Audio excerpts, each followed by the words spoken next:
అవి కూడా నేను చాలా స్పష్టంగా చెప్పాను. ఎవ్వరూ ప్రైవేట్ బోట్లు ఆథరైజేషన్ లేదు, ఒక్క పైసా కూడా ఇవ్వద్దండి. అన్ని గవర్నమెంట్ బోట్లే ఉన్నాయి, డబ్బులు ఇవ్వద్దండి. రెండోది, ట్రాక్టర్లు ఎన్ని కావాలంటే అన్ని పెట్టాం.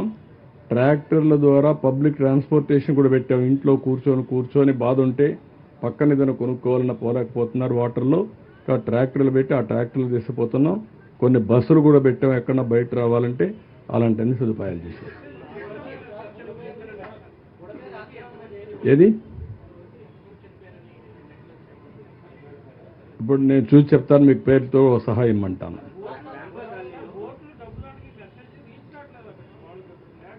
నేను చాలా స్పష్టంగా చెప్తున్నా, ఎవరైనా సరే బోట్లో డబ్బులు వసూలు చేస్తే మాత్రం, ఒకవేళ ప్రైవేట్ వాళ్ళు ఉంటే మీకు కూడా మేమే డబ్బులు ఇస్తాం.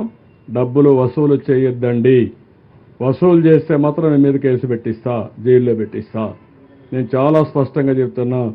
నేను రేపటి నుంచి జరిగే పరిణామాలు కూడా ఈరోజు ఊహించుకొని కూరగాయలు రేట్లు పెంచేస్తారని, కూరగాయలన్నీ మేము కూడా తెప్పించి ఎక్కువ డంప్ చేసి ఫిక్స్డ్ ప్రైస్ పెడదాం అనుకుంటున్నా. రెండే రేట్లు ఉంటాయి, మళ్ళీ కన్ఫ్యూజన్ లేకుండా. ఎన్ని వ్యాన్లు కావాలంటే వ్యాన్లు పెట్టి ఆ కూరగాయలు అమ్ముతాం.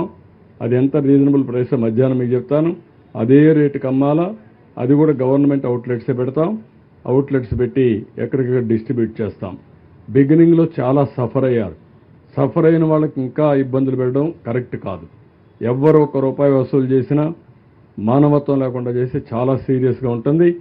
మళ్ళీ డోంట్ మిస్టేక్ మీ, నేను అరెస్ట్ చేయించిన ఆశ్చర్యం లేదు. దొరికితే మాత్రం అరెస్ట్ అయ్యి.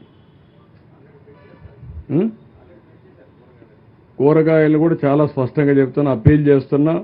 నేను అందుకనే బయట ఉండే హార్టికల్చర్ డిపార్ట్మెంట్ చెప్పా, బయట కూరగాయలను తెమ్మని చెప్పాను, డంప్ చేస్తాను. ఇదే మరి నాకు విశాఖపట్నంలో 2వ రోజు 3వ రోజు కూరగాయల రేట్లు పెంచేశారు. మన బాధ మంది, వాళ్ళ అవకాశం వాళ్ళది. ఇది మంచిది కాదు. నిత్యావసర వస్తువుల సరుకులన్నీ కూడా ధరలు పెంచడానికి వీలు లేదు. నేను విజిలెన్స్ అప్పుడే యాక్టివేట్ చేశాను. వాళ్ళకు కూడా చెప్పాను, మీ డ్యూటీ ఇది, ఎక్కడికక్కడ యాక్టివ్గా ఉండండి.